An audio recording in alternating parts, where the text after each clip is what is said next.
Welcome to another AchieveCE live webinar. In case you're new to AchieveCE, we focus on offering courses on the important trending topics of the day to keep you up to date in your field, while also satisfying your continuing education requirements. Aside from our live webinars, we also offer on-demand text and video courses to take at your convenience, all of which are available in our membership.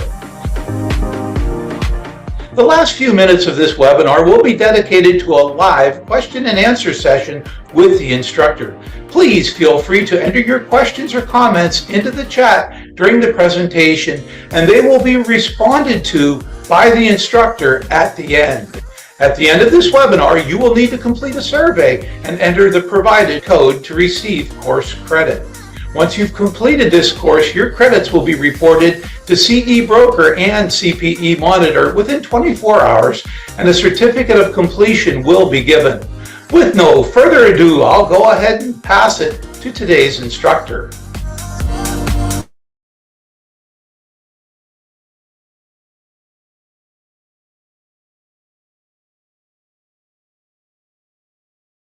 Welcome to another AchieveCE presentation, helping Spot and Fluffy get better. We'll talk about human medications for pets. Hi, I'm Peter Kreckel.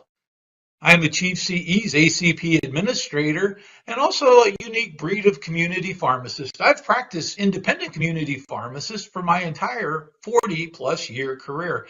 I also spent 16 years teaching at St. Francis University, where I taught pharmacology to over 700 physician assistant students.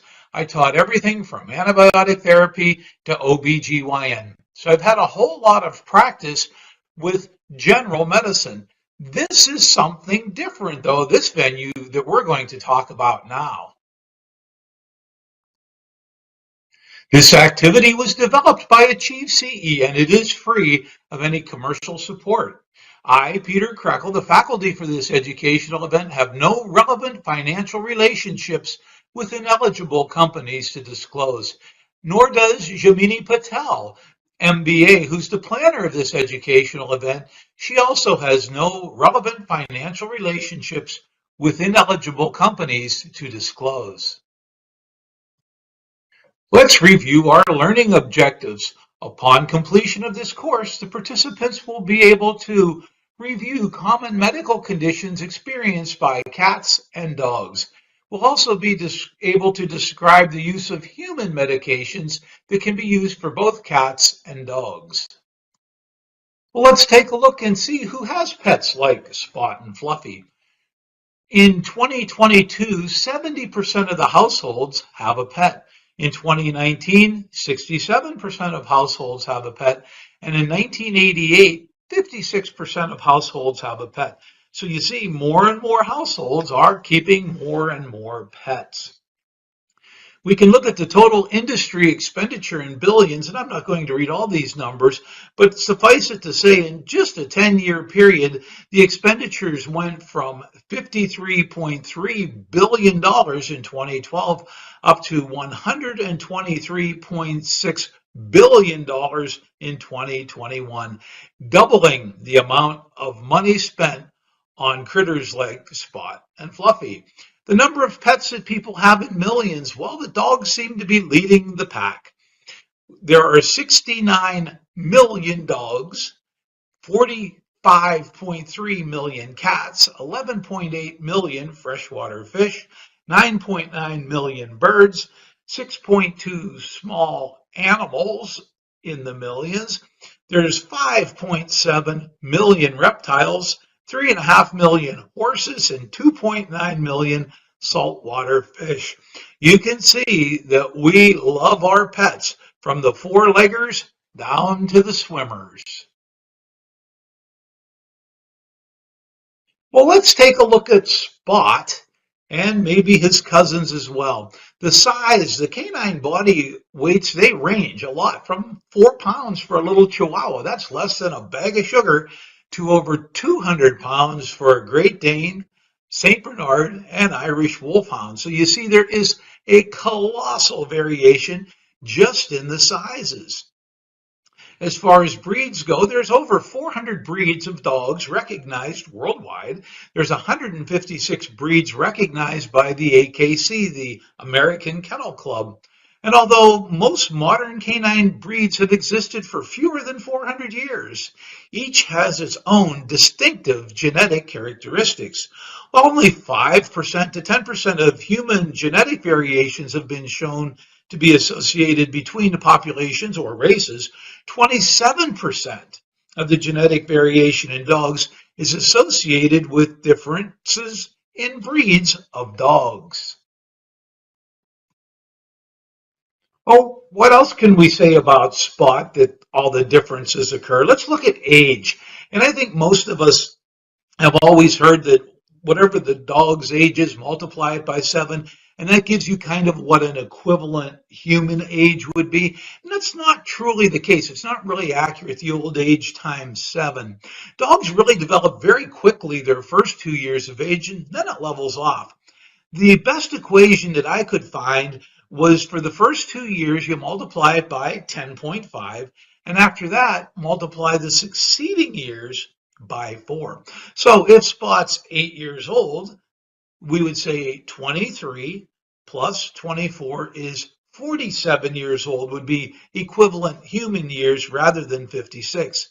And if Spot is 11 years old, we would say he's 23 plus 36, which would be 59 years old rather than 77. Gives you a little bit better picture of what a dog's age would be compared to his human counterparts.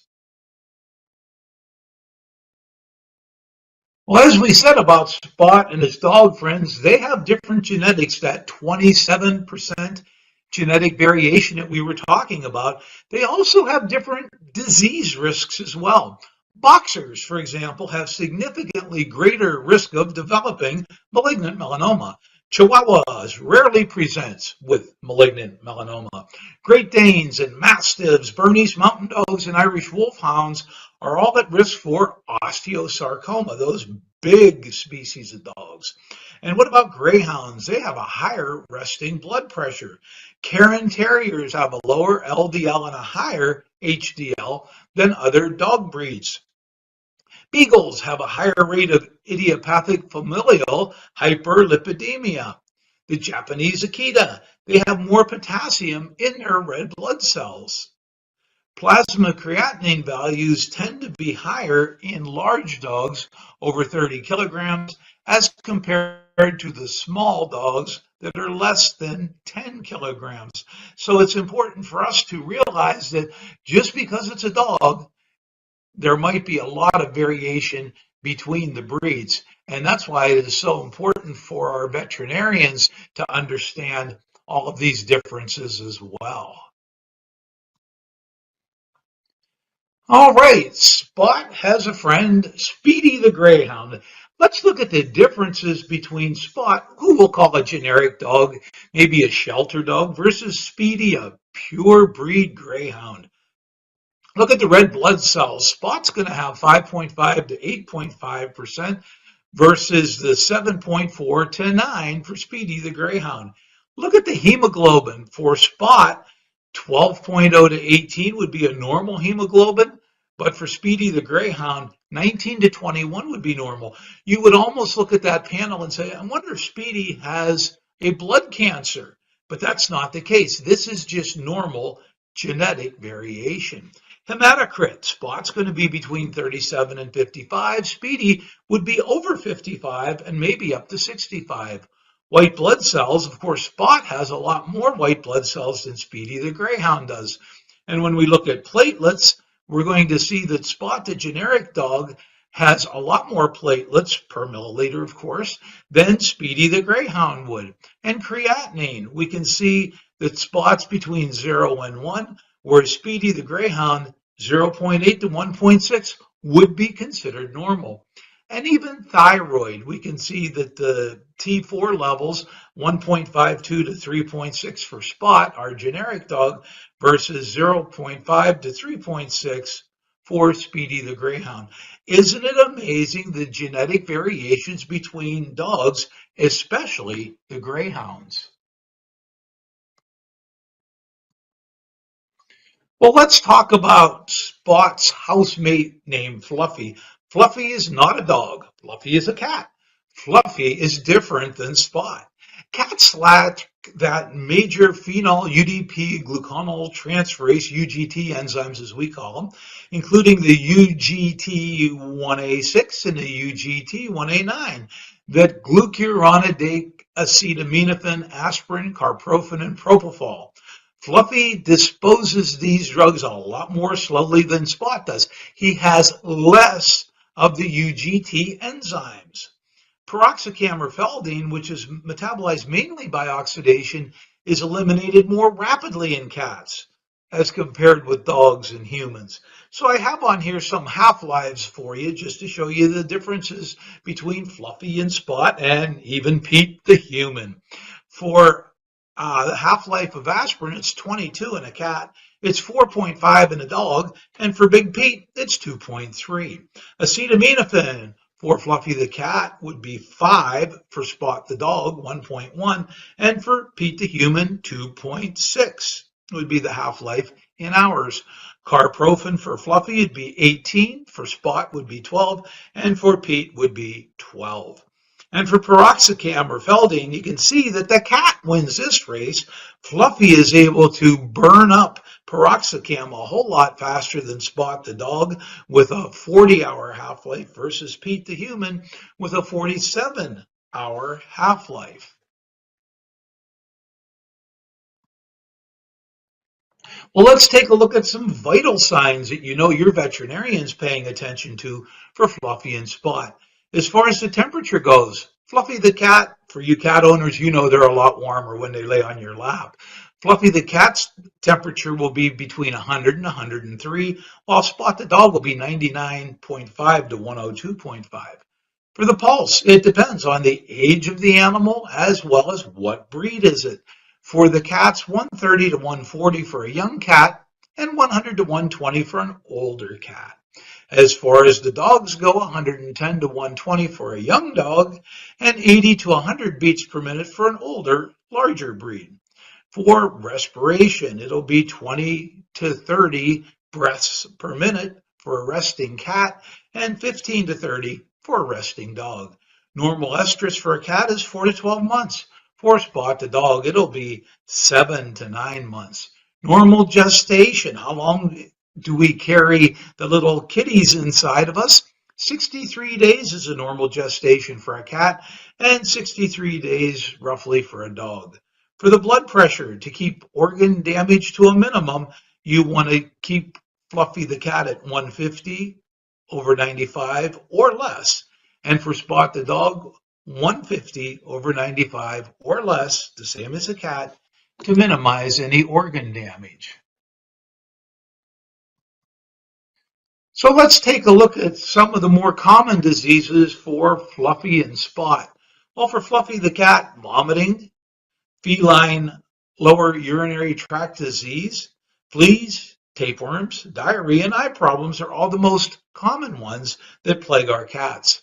As far as Spot the dog goes, dogs seem to get more skin problems and ear problems and urinary tract infections, vomiting, diarrhea, and yes, parasites. So these are the most common diseases that we might see in our cats and dogs. Well, for us pharmacists, we have to be aware that Fluffy's a cat, Spot is a dog. They are not people. But can their doctor write for drugs that are made for people? You know, the kind that we dispense in our drugstores every day. Well, the Animal Medicinal Drug Use Clarification Act of 1994, let's call it AMDUCA, permits veterinarians to prescribe extra label uses of certain approved new animal drugs and approved human drugs for animals under certain conditions. The extra label use refers to the use of an approved drug in a manner that is not in accordance with the approved label conditions. Under AMDUCA and its implementing regulations, any extra label use of an approved new animal or human drug must be by or on the lawful order of a veterinarian within the context of the veterinarian-client-patient relationship. Basically, AMDUCA allows our veterinarians to write for human meds for the animals that they take care of as long as they have the veterinary client-patient relationship. Well, let's say Spot has some pain and Fluffy has pain. What can we give Spot and Fluffy from our medicine cabinet? Well, we have a lot of stuff in our medicine cabinet here at home, so let's take a look at some of those drugs and see, can we give them? How about ibuprofen, one of our favorites? Well, the risk of ibuprofen-related GI ulceration is low for Labrador retrievers, but it's very high for German Shepherds. Again, that 27% species variation. Ibuprofen given long-term can cause kidney damage in dogs. There is no safe dosage exists for dogs and cats. Do not give them ibuprofen. Aspirin, it's okay for dogs, but make sure it's buffered aspirin, good old bufferin, to minimize the GI upset. It's okay for cats, however, dosing is less frequent, and you may alter renal function in high doses. Acetaminophen, it's okay for dogs, but don't use it long term due to liver toxicity. Do not ever give acetaminophen or Tylenol to a cat.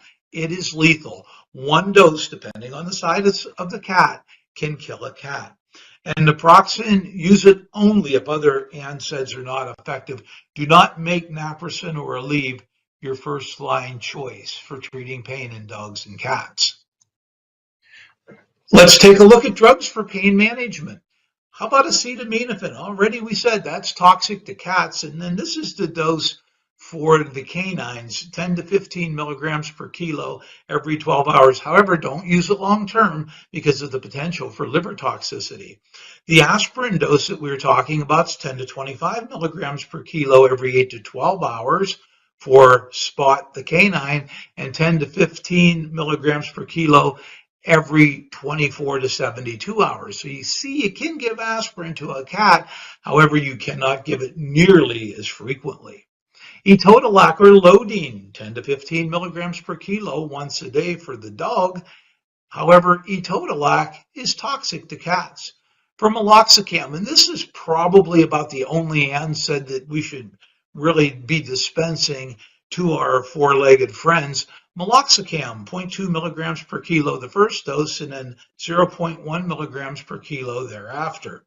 And for the cat, it's 0.1 milligrams to 0.2 milligrams per kilo for the first dose. And then you cut that dose in half thereafter. So essentially you have a loading dose, and then you kind of cut it in half. Tramadol for our dogs, 1 to 4 milligrams per kilogram every 8 to 12 hours. And for Fluffy the cat, it's about 4 milligrams per kilo. Maybe a quarter of a tablet twice a day might be the easiest route to go. And for gabapentin, 10 to 15 milligrams per kilo every 8 hours for Spot the canine. Works very well for pain for dogs, and for cats, 10 to 15 milligrams per kilo every 8 hours. And a lot of people will use gabapentin more or less to calm the cat down. So some key takeaways for drugs for pain management. Acetaminophen is toxic to cats. One dose can kill a cat. Aspirin for dogs, a nice shortcut that I found is for every 32 pounds that a dog weighs, they get one bufferin tablet every 12 hours. Dogs are sensitive to GI bleeding from aspirin. It's best to avoid ibuprofen in dogs, especially smaller breeds, and meloxicam is the preferred human drug for both cats and dogs. And take a look at that gabapentin package insert I have there. We'll talk about that a little bit later in this presentation. Let's take a look at hyperthyroidism in cats. Excessive thyroid levels, or hyperthyroidism, is the most common disease in cats. As cats age, they become more susceptible to hyperthyroidism. The signs of hyperthyroidism are hyperactivity and weight loss, increased appetite, increased water consumption and urination, vomiting, diarrhea, increased heart rate, arrhythmias, and congestive heart failure. Caution with hematological abnormalities, liver disease, or autoimmune disease. Treatment, well, pretty much like humans. We can do drug therapy, we can do surgery, or we can do radioactive iodine. The drug of choice, however, is methimazole or tapazole. starting with 2.5 milligrams a day, increasing by 2.5 milligrams every 2 weeks until the T4 levels are normal. It's very rare that I dispense methimazole to humans, but we dispense a lot of methimazole to the kitty cats. The labs, well, you'll need complete blood counts and T4 levels. And if nursing kittens, place them on a milk replacer. You don't want to expose the little kitties to methimazole. Whether you have a cat in your house or not, we all know that cats are finicky, and Fluffy hates oral tablets and spits them out. So how do we get Fluffy to take this drug that's so necessary for their thyroid function? Well, let's see what Eli does. Eli is my sister-in-law Donna's cat. And we were talking about veterinary medicine, and she says, oh, Eli won't take those pills either. And I said, so what are we giving Eli? And she was telling me about this transdermal gel. So she showed it to me. And so now our cousin Eli is part of this presentation. Methimazole has a really bitter taste. So what a lot of the pharmacies are able to do is compound a transdermal gel. Look at the SIG code for Eli. Apply 2 rotations to the ear once a day, every 24 hours. Switch ears daily. Wear gloves when applying. So you just smear this around the inside of the ear. And then when Donna does this, she has to wear gloves, and then she always makes sure Eli has a treat. But this is another technique. It is not a very cheap way of administering the medication, but for Eli, it's worth every penny to Donna. So other than the gel, what else can we do to get our pets to take their medications? Well, they have melts, and there's different proprietary brands that melt in the animal's mouth, and they're flavored usually with a meat base. They have chews, the chewable tablets made by many brand name companies that are flavored with beef, chicken, or fish. You can also wrap a pill in a soft, sticky food like cheese, peanut butter, or a piece of chicken. Pill pockets, insert the pill wrap and then give it to the dog. Or you can pill them, which you open the mouth, place the pill all the way in the back of the mouth, quickly close their mouth, and then raise their head up. However, this did not work for Eli, and that's why Eli gets the transdermal gel. And flavored gels, you can place it on the cat's paws or ears and then let the cat lick them off. It's time for our first poll question. Which of the following human medications are preferred for a dog with arthritis? Do we want to give them ibuprofen, meloxicam, indomethacin, or piroxicam? Which of those would be the best choice for your dog?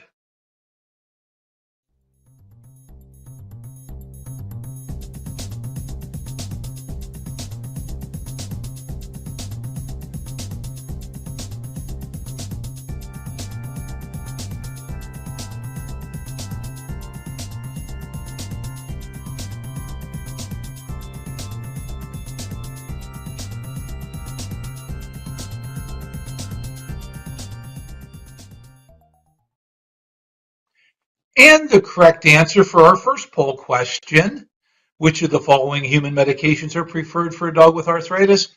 Meloxicam or Mobic is what is preferred for a dog with arthritis. Meloxicam is least likely to cause kidney damage or GI bleeding. Now, on the other hand, Spot, our dog, has low thyroid levels. Very rare for a dog to have hyperthyroidism.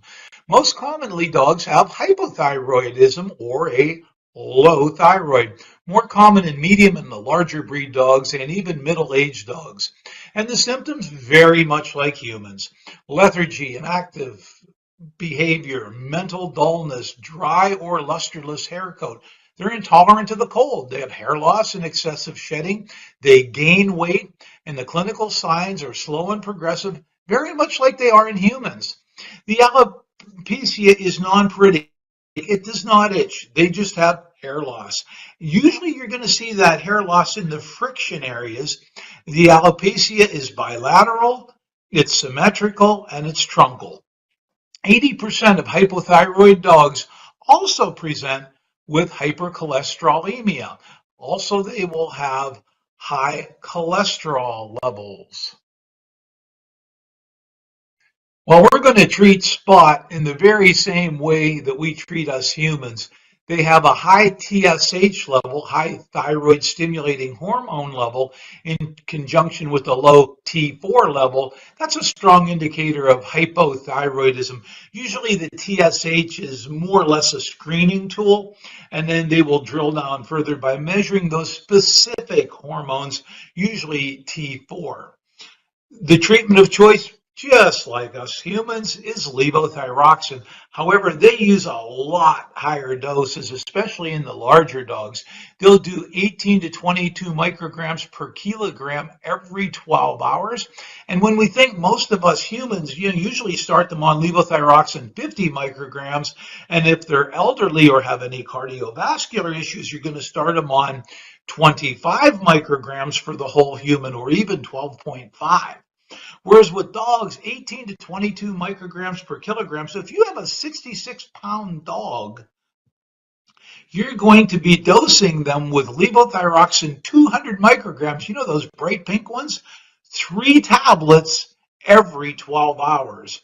They also have veterinary products that are available from 0.1 up to 0.8 milligrams. That would be 800 micrograms of the 2 tablets.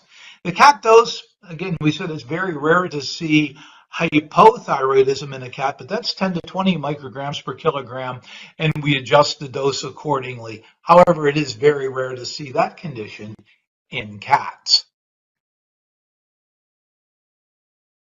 So what's going to happen after we treat Spot? What can we expect from our therapy? Mental alertness increases within 1 to 2 weeks of the initiation of therapy. Dermatological conditions, that's going to take a little bit longer, 1 to 4 months to resolve. Reproductive abnormalities might even take longer. So you're going to check the serum T4 levels 1 month after the initiation of therapy, and then do blood work 4 to 8 hours after the last dose of levothyroxine. The prognosis, just like us humans, it's excellent if it's appropriately treated. Well, speaking of endocrinology, let's move on to diabetes. Let's assume Spot has diabetes and Fluffy has diabetes. How do we treat them? Well, one of the things that makes us species all different is our amino acid sequence for insulin. Cows' insulin differs from humans by 3 amino acids. Pigs' insulin differs from humans by 1 amino acid. And dog insulin is the same exact amino acid sequence as the pigs do. And felines or cats' insulin varies by 4 amino acids from humans and 1 amino acid from the cows, and 3 different amino acids from the pigs. So you can see that there's a little bit of variation between them. And I think some of us more older seasoned pharmacists, at least practicing 40 years, will remember before we had human insulin. Remember we had iletin 1 and iletin 2, and we had iletin 1 was the mixture of both the pork and beef, and then we had specific pork insulin, and then we had specific beef insulin.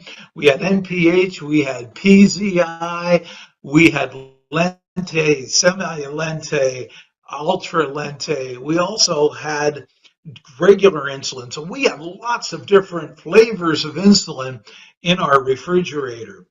The estimates of the incidence of diabetes in dogs is about 23.6 per 10,000. Estimates of the incidence of diabetes in cats is higher. It's 68 per 10,000. Blood sugar levels, it's about the same as what we humans have. All right, Spot has diabetes, and how are we going to treat him? Well, there's a product called Vetsolin, which is lente insulin, which is an intermediate acting insulin. It's a U40 pork insulin. There's 40 units per mil, so it's a little bit easier to measure because the volume is a little bit higher and it's more diluted. However, if we start using the human insulin, NPH human, at 0.5 units per kilograms twice a day, and then you want to evaluate every 7 days. We also can administer Lantus or Glargine.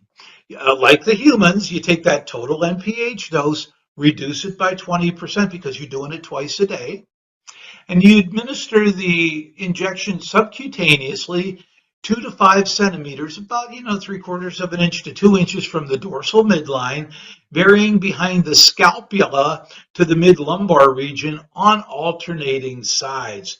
So I had a recent pharmacy consult. Patient came in and says, I need to buy some Lantus insulin. And I said, do you have a prescription? They said, well, yes, I do. I said, do you have insurance? It's for my dog. Ah, I said, well, unless you have really good dog insurance, and most people don't seem to do that today, I said, it is expensive. So a cost per pack of 3 ml pens Lantus was $405. Semglee by Mylan is $395. Basaglar by Lilly is $311. Insulin glargine by Sanofi was $162. Insulin glargine YFGN by Mylan is $144. And insulin glargine in the multi-dose vial was $96.18. So a little bit on the expensive side, but as you can see, the variations. Now, in our human population, we dispense mostly Lantus where I work, and that's because of the backroom deals that goes on with the insurance companies. However, for our regular patients, you want to just go by the cheapest price. And the pens is probably a better deal because each pen is longer lasting because it's more stable. You don't have to throw it out after 28 days like you have to a vial of glargine.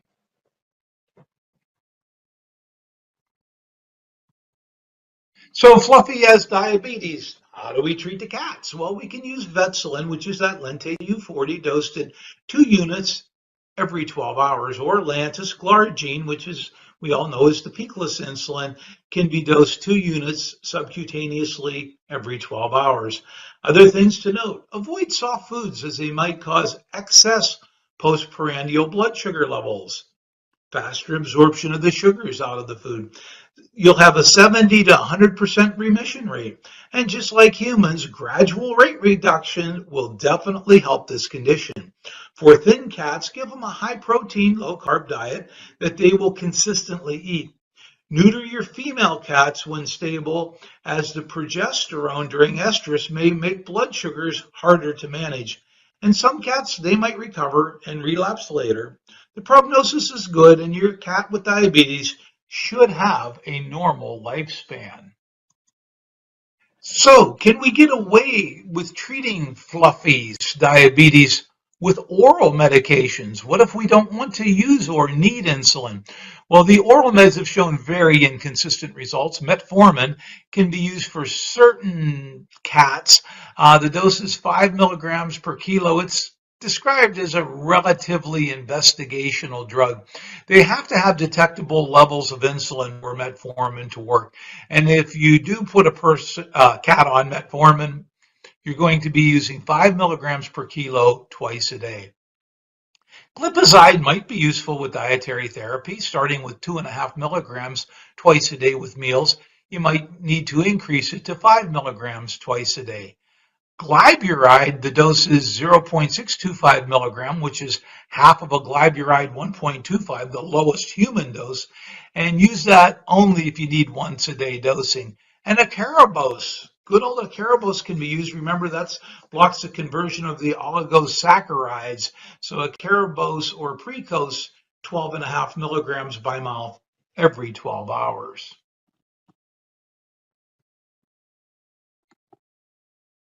All right, that wraps up our discussion on endocrinology.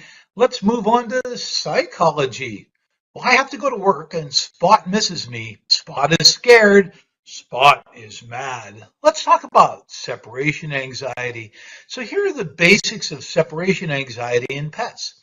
Fear is a normal response to an actual or perceived threatened stimulus or situation. Anxiety is a response to fear and agitation or apprehension when the animal anticipates a threat or a fearful situation. Phobia is an exaggerated fear response. 14% of all of the dogs experience separation anxiety. Their behaviors are exhibited when the dog is left alone and generally arise within the first 15 to 30 minutes after departure. They miss you that quickly.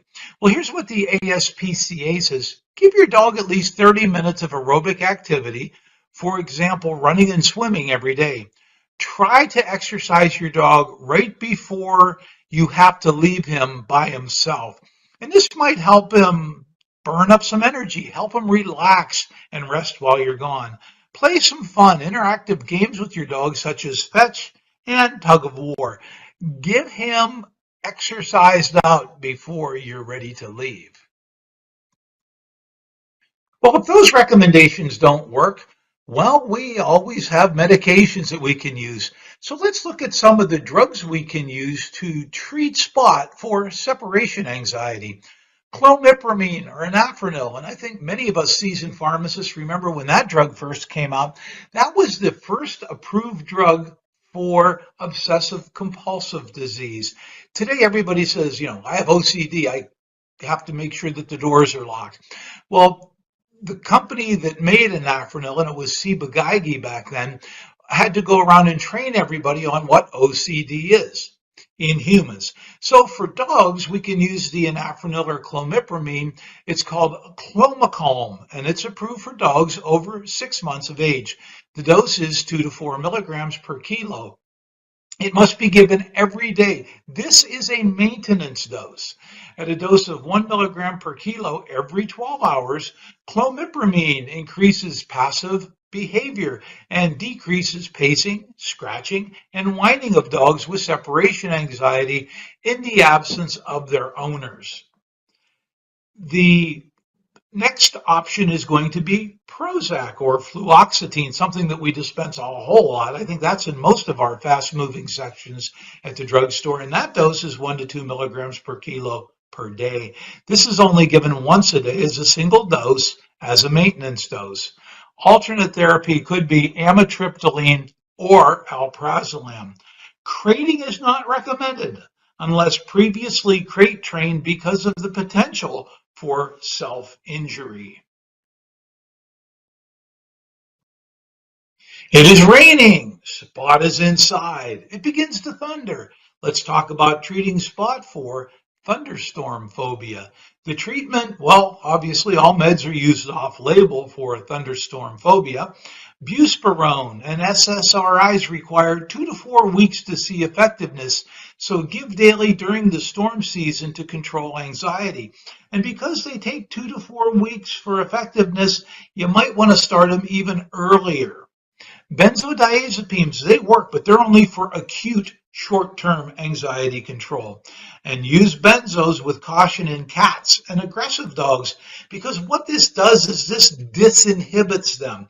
It helps them to become more aggressive, and it sounds like an interesting dichotomy or a 180 turn, but by relaxing them, it might disinhibit them, and they could become more aggressive.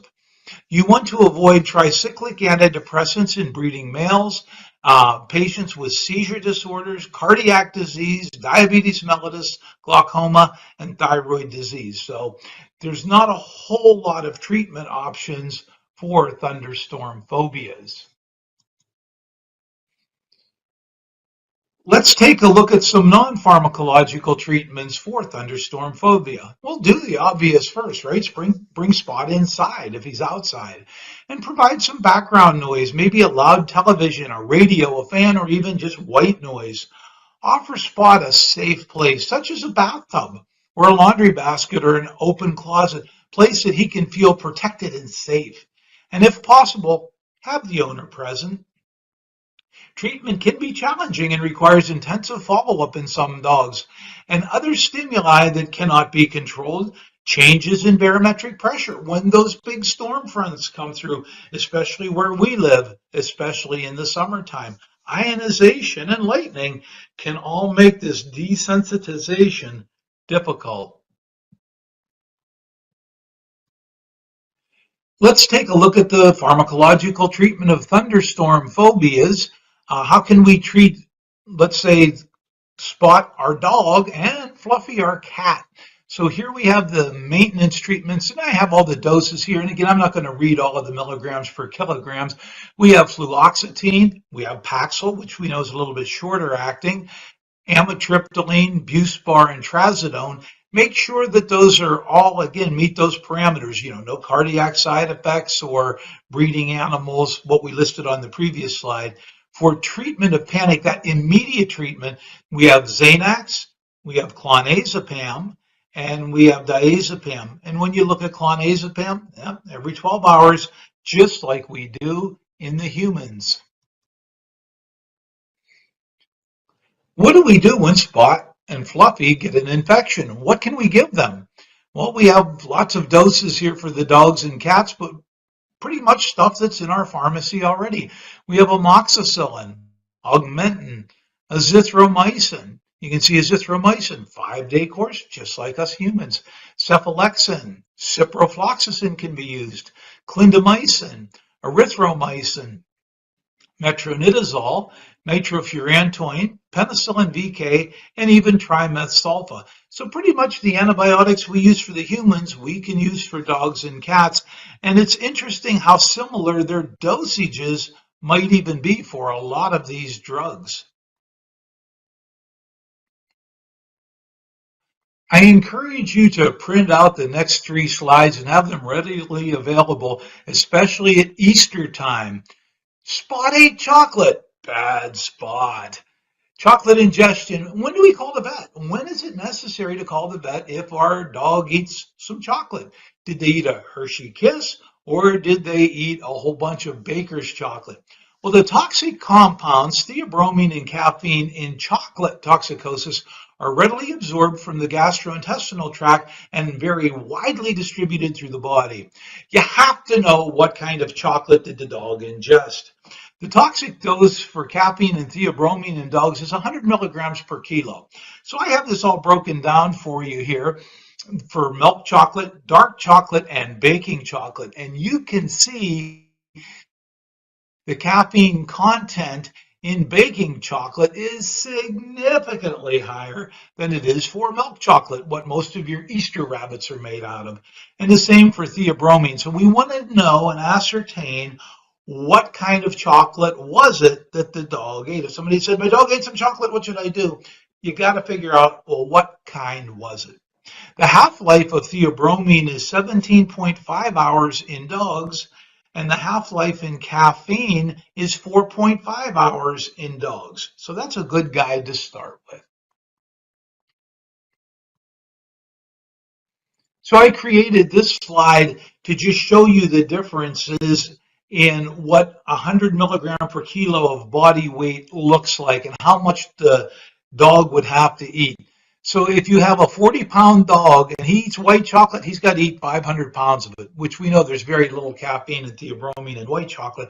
It's mostly fat and sugar. However, with baking chocolate, that same 40-pound dog can only really tolerate 4 ounces of baking chocolate. But look at milk chocolate. That's the one that it's most common for the animals to ingest, especially, let's say, if they get into a kid's Easter basket. So let's say the average 20-pound dog would have to eat a whole pound of chocolate to have any kind of toxicity from chocolate ingestion. And if Spot does get into the Easter basket, here are some signs of methylxanthine intoxication. Think of all the effects of your morning cup of coffee. You had one this morning. What are you going to see? Well, that caffeine and theobromine, they're both methylxanthines. They block adenosine. Adenosine is one of your major CNS inhibitory neurotransmitters. Adenosine keeps the brain suppressed, so when we block adenosine, we get activation. Xanthines activate and affect the nervous system, the cardiovascular system, and peripheral nerves. It has a diuretic effect, I think, as we all are aware of when we drink our morning cup of joe. There's also bronchodilation and vasoconstriction. Think of theophylline as well. So the clinical signs of methylxanthine intoxication: hyperexcitability, hyperirritability, increased heart rate, restlessness, increased urination, muscle tremors, vomiting, and diarrhea. All signs that Spot ate way too much chocolate. Well, as we saw with that gabapentin slide, xylitol can be very dangerous to a dog. Xylitol, put that down, Spot. Xylitol does not stimulate the release of insulin from the pancreas in humans. With dogs, the xylitol is more quickly absorbed into the bloodstream and may result in a potent release of insulin from the pancreas. That blast of insulin from xylitol ingestion may result in a rapid and profound decrease in the level of blood sugars. It can cause hypoglycemia, and it can occur within 10 minutes to an hour of eating xylitol. That can lead to possible death. So, what are the signs of hypoglycemia in dogs? Decreased activity, weakness, staggering, incoordination, collapse, and seizures, pretty much like humans. So you need to seek emergency treatment immediately, and that dog might need monitoring for 12 to 24 hours if it ingests a significant amount of xylitol. Sources of xylitol can be, well, the gabapentin oral solution. Notice it says they're not for veterinary use. Keep dogs away from xylitol containing products such as breath mints and sugarless gum, mouthwash, toothpaste, some peanut butter, some OTC meds, sugar-free foods such as sugar-free ice cream, and of course, gabapentin liquid contains xylitol. Xylitol doesn't seem to be as dangerous for cats and other pets as it is for the dogs. Cats appear to be spared, at least in part, by their disdain for sweets. They kind of avoid sweets anyhow.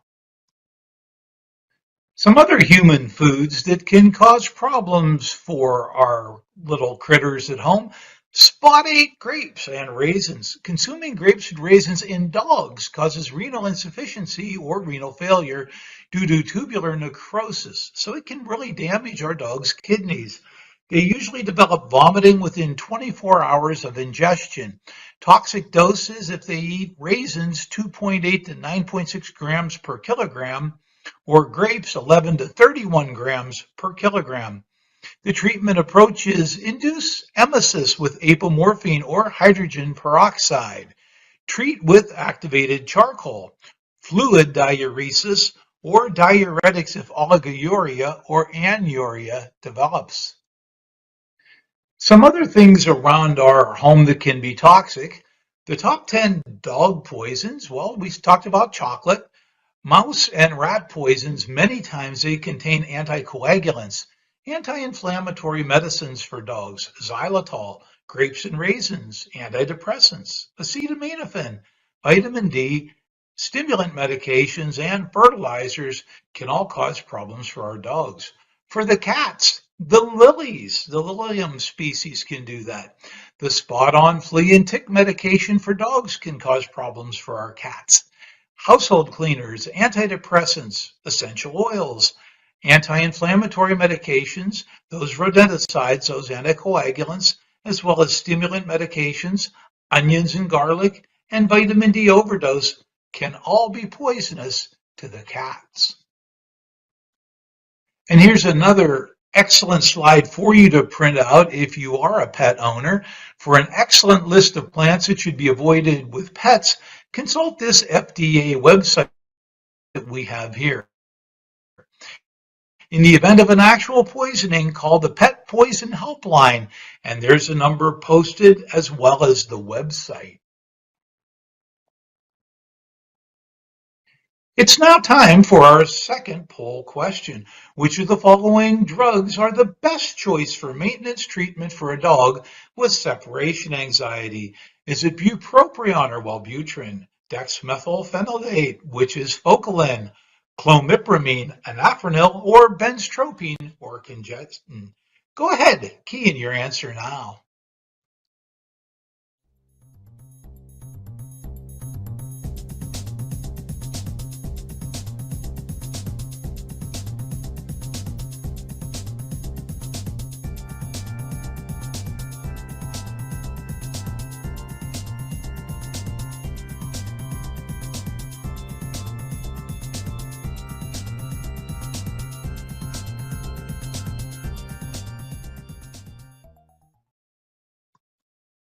And the correct answer to our poll question is answer C, clomipramine or anafranil.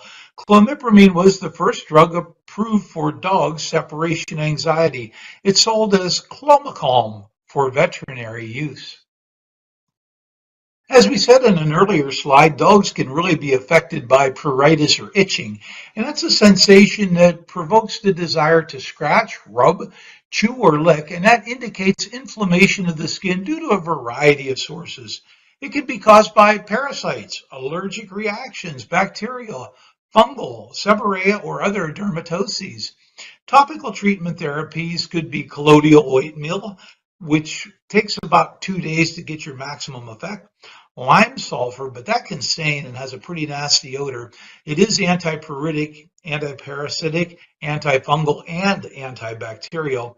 And topical corticosteroids are the most effective.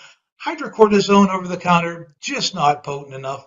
You might want to consider a spray or even a lotion, but make sure it's not alcohol based. Let's look at some oral treatments for Fluffy and Spot if they're scratching. There are three separate pathways that can lead to itching and inflammation. Steroids, it blocks all three of those pathways. Antihistamines block only one of the paths.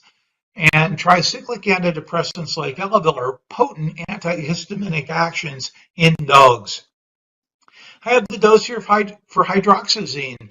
And we have the tablets and the capsules. It might be easier to throw that tablet into the mouth of the dog or the cat than would be the capsules.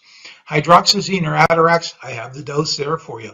Also have the dose for Benadryl, and that is a very common question in the community pharmacy. My friend told me to get Benadryl for my dog. How much do I give? Well, now you have a slide with that on. And for prednisone, I have the dose for the dogs and the cats. And remember to taper it every other day. And probably like Spot's owner, Spot might develop high blood pressure. So let's take a look at some antihypertensives for canine use. Most dogs should have a blood pressure range between 110 over 60 to 160 over 90. You take the blood pressure when the dog is not stressed. Generally, hypertension is diagnosed anytime the dog's arterial blood pressure is greater than 170 over 180.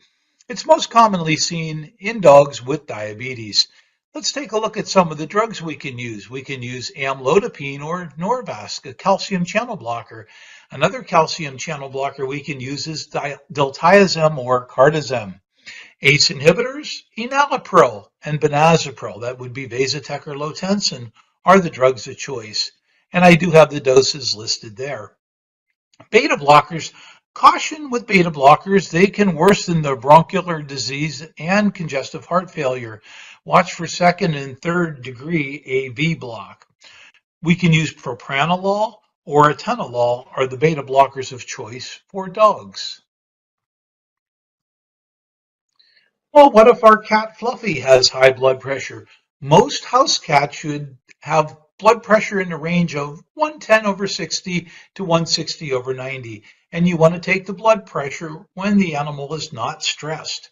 Generally, hypertension is diagnosed anytime a cat's blood pressure is greater than 170 over 180, and it's more commonly seen in cats with diabetes, just as it is with dogs and just as it is with humans. We have some calcium channel blockers that are preferred for feline use, amlodipine and diltiazem, and even the diltiazem long-acting. We can use some angiotensin converting enzyme inhibitors, those ACE inhibitors, Vasotec or enalapril, Lotensin or benazepril are the two that are preferred. And we can also use beta blockers. Again, we have to be cautious with them because of the bronchial disease and congestive heart failure, and watch for that second and third degree AV block. Cats, we can use atenolol, 6.25 to 12.5 milligrams per cat.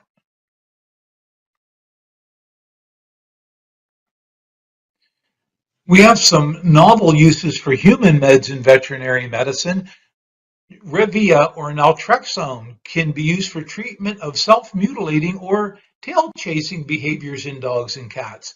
Hydrogen peroxide, we usually dump it on our scratches and are contusions in humans, but you can use it to induce vomiting in case of accidental ingestion.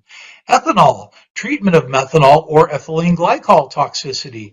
Percutaneous ethanol for feline hyperthyroidism can be used. Baclofen or Lioresal, we use it as a muscle relaxer in us humans, but it can be used for treatment of urinary retention in dogs. Amitriptyline or Elavil, generalized anxiety or separation anxiety in dogs, and pentoxiflin. Remember when we used to use this a lot for intermittent claudication? Well, it can reduce indirect lung injury in dogs after freshwater drowning. Just some novel uses of common medications that we dispense in our pharmacy. And finally, Spot and Fluffy are happy and they want to play, so let's go have some fun with Spot and Fluffy. However, we as community pharmacists, including me, we have no veterinary medicine training in pharmacy school. Some of you might have been fortunate enough to maybe do a rotation that featured veterinary medication. Our expertise is in human medications, unless we have done the required research and training. So the point of this lecture is to remind us all, don't shoot from the hip on questions about veterinary dosages. Just like for humans, if you don't know, look it up. Buy a reputable reference when advising owners about pet dosages. Plum's veterinary reference is the gold standard. If you're compounding, be sure to brush up on existing FDA regulations concerning compounding of medications. And if dispensing medications for food production in animals, the large farm animals, be aware of drug residues with respect to the date of slaughter. This applies to the large farm animals, which is way outside of our discussion, as we just focused on smaller animals. Thank you so much for joining me for this presentation of helping Spot and Fluffy get better. Human medications for pets. Thank you so much for joining us for another AchieveCE presentation.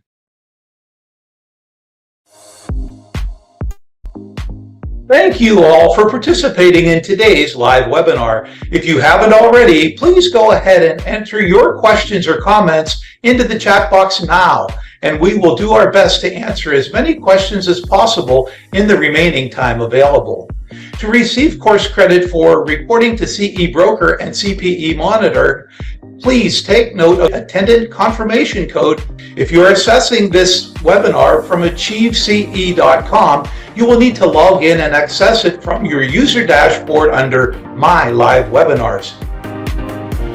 If you're accessing this course directly from CEBroker.com, you can find this course under My Learning.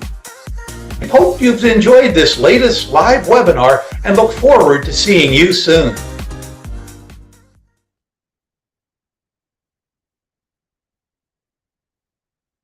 All right, well, here's our evaluation access code. And we want to thank so many of you for joining me. The evaluation access code is 942613. That's 942613. And it looks like we had a really nice sized class here. And I wanted to thank so many of you for joining me for this class. Again, the evaluation access code is 942613. And feel free to type in any questions, comments you might have in the chat box. We're always willing to answer those. The references that I use to put this presentation together, I love Plum's Veterinary Drug Handbook, as well as I really enjoy this great big reference called 5-Minute Consult by Blackwell's. Blackwell's 5-Minute Consult goes through disease by disease state. So, I covered kind of almost all of the common ones. There is one that, kind of put me in mind this morning when I was out feeding the deer in our backyard, and Lyme disease. So Lyme disease is becoming a little bit more common in dogs, not so much in cats. Cats don't seem to be outside ramming around, getting deer ticks on them, but dogs definitely. And we pretty much treat dogs the way that we treat humans. We can use doxycycline or azithromycin, make sure it's used long enough. For dogs, though, it's 21 days, is what a lot of the references say. So Lyme disease in dogs has to be treated a whole lot longer. And usually within about 5 days of the medication, the dog gets better. Now, how do you know that the dog is exhibiting signs of Lyme's disease? Usually they can become lame. Usually they're not able to get up and run around and play because of the Lyme arthritis. So if you have a dog that is exhibiting that sort of symptomatology, you might need to have Lyme disease ruled out. And again, it's going to be a blood test. You're looking for Borrelia burgdorferi. Uh, is the bacteria that causes it. But if we aggressively treat it, that's good. Probably the major takeaway from this entire webinar is we aren't really highly trained as community pharmacists or even hospital pharmacists to deal with pet medications unless we have studied it on our own. So this introduction really gives you a good basis for answering questions. I'd highly recommend that you print out the slides.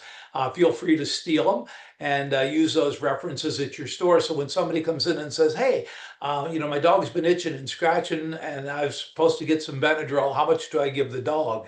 Well, that's not going to be on the bottle of Benadryl. You'd have to look that up. And again, we had 2 to 4 milligram per kilogram dose there.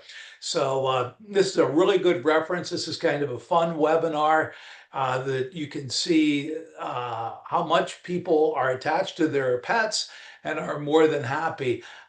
When I think how my so many family members complain about the price of their medications, but yet when Donna goes to pick up the prescription for the thyroid medication for her cat, that's okay because it's for the cat.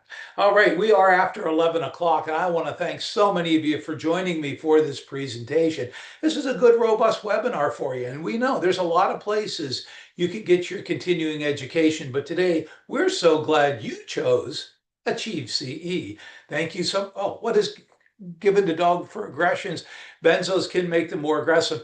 A lot of times you want to use things like Prozac and things like that, Mercy, to just kind of keep them chilled down and keep them from being aggressive. Yes, benzos can disinhibit them and make them worse. Glad you were paying attention for that. And again, there's a lot of great information in this webinar, and I want to thank you for joining me. And thank you for joining us on AchieveCE. Thank you, and enjoy the rest of your day.